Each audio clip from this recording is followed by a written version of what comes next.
Hey everyone, and welcome to this week's episode of the Ask Jeff Show. We are up to episode number 55, and we have two questions for you this week. The first one, this person wants to know how much I can sell their personal training business for.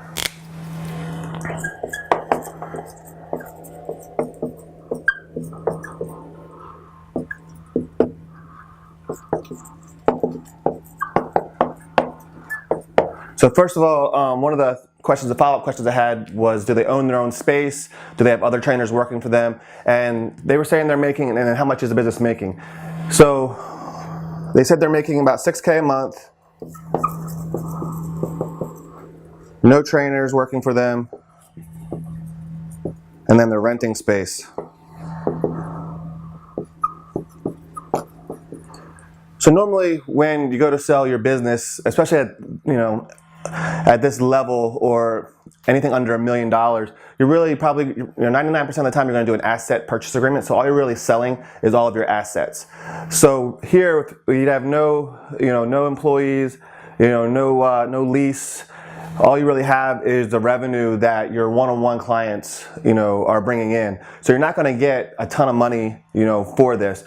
Because this is like not even looking at how much your overhead is. If you're paying $2,000 or $3,000 a month and you're only bringing home $3,000, that means you're only making about $35,000 or $36,000, a year. So you'd be lucky if somebody would pay you that, because there's no guarantee that your trainers are going to go with a new trainer anyway. So really, the short answer, and the one that you probably don't want to hear, is whatever somebody is willing to pay you, for your $6,000 a month worth of clients. And it's really going to come down to, how many clients sign a new agreement with that, with that trainer. If I were you, what I would try to do is some kind of profit share revenue split with a trainer and try to pass the trainers off to someone else. When I switched from doing one-on-one personal training to a bootcamp model, I was probably doing maybe $9,000 or $10,000 a month in personal training, and that's what I did. Is instead of giving all my clients to one trainer and then them paying me a flat fee for it, probably isn't going to work. What I did is I introduced my clients to different trainers, and I'd let them train them for like a week or two and then I'd say I'm going on vacation, or I had to work at boot camp that week because there was a little bit of overlap. And if I got good feedback from the client, then I would say, how about you just start training with so-and-so, ongoing, and I would just do a revenue share with that trainer, and I would take 40% and they would take 60%, and it would just be ongoing. That way, over time, I would get more money than if they were just to pay me that $30,000, up front, because I'd still be making $2,000, a month off the $6,000, which is great, because in 1 year, you're going to get to $24,000, next year $48,000, and it keeps going. Over time, it's going to keep going down because your trainers, some of the clients will quit with some of the trainers, but it's going to be hard to find any trainer that has $30,000 to just give you anyway, just for $6,000 worth of clients. And the other problem with this is that with the one-on-one model, I'm guessing, if the average is $500 a month, you have 12 clients. So if they lose 2 or 3, that's over 10-15%, of the money anyway. So every client they lose, it's a big chunk that their revenue is going to go down. So it's going to be hard to sell this type of business. But you can always go to, like I mentioned before, Biz Equity, B-I-Z, equity.com. It's like $85, and you get a whole year. You can run as many business evaluations, and get an estimate of what it's worth through this software here at bizequity.com. Some of the things you want to look for is how much you want to build your business, to operate without you, to get the most money. You want to have your A team in place and running the business on their own. You want to have your own space with a good lease, because the lease is valuable. So if you negotiate a good lease, that can make $10,000, $20,000 more in a sale if you're saving them at least that much or more over 5 years.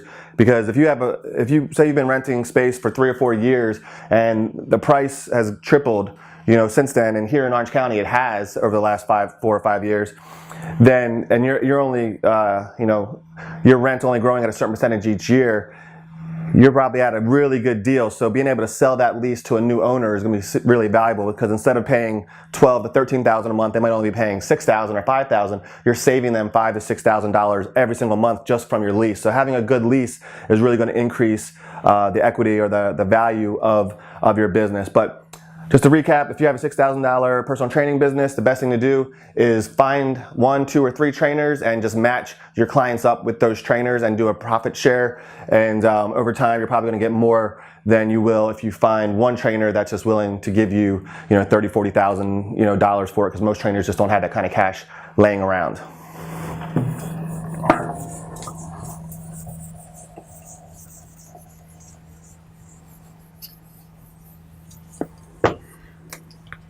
Let me look at what the second question was, because I totally forgot. So the second question was, this person had a couple that was on a 12-month contract, and they stopped coming in and refused to return their calls or texts or email, and their billing was declined. So they've only completed 6 months of their 12-month contract.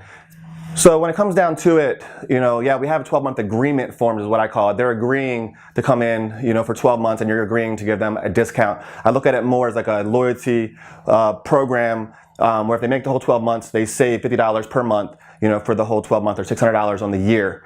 If they were to cancel at any time between, day 1 and month 12, then they should have been on a month-to-month, agreement, which for us is $50 more, per month. So as soon as they are 1 month behind and they don't answer their calls, we try to run their card right away for the full balance that's due. So if they were a member for 3 months, we would try to run their card for $150, and if it goes through, then we're good. And even if they put like a stop payment or they try to do a chargeback, we can fight that with the agreement that we have, because that's what says it clearly on the agreement that's what the deal is.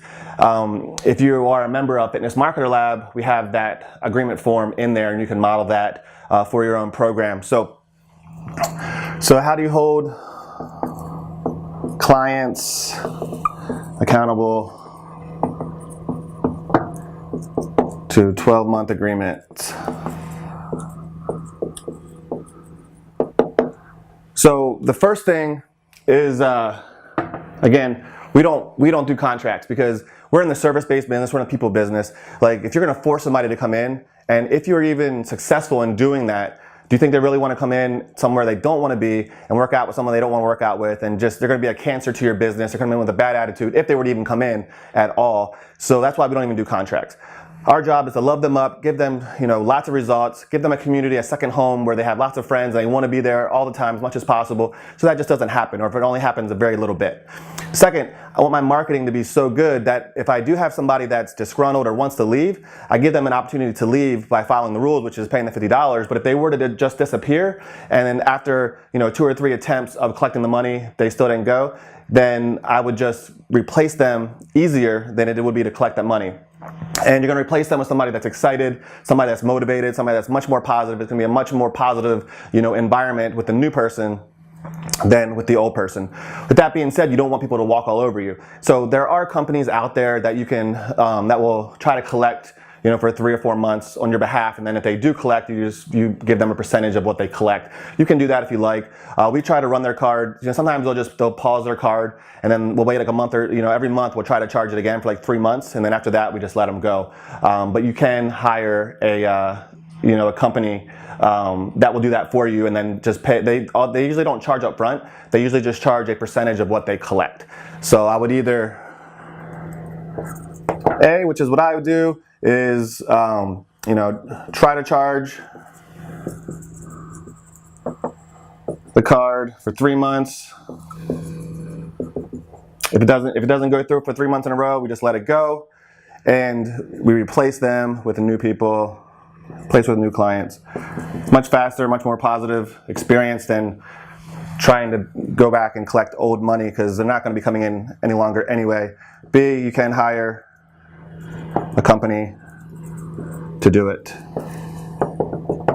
And again, once you get that set up, it's fairly easy. You just send them the people's information and how much they owe and a copy of their agreement.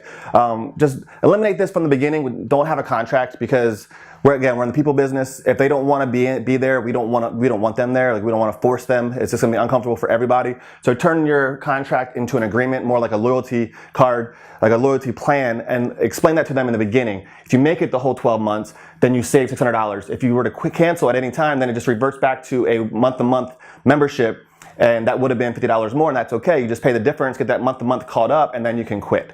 No big deal. So give them an out. So that way, if they are disgruntled or they want to leave for whatever reason, they can. And then just make it your job or your duty to not give them an excuse or a reason to leave. Keep giving them results. Keep bringing in fun, motivating people that's going to help push them to be better. Give them a second home. Build that community.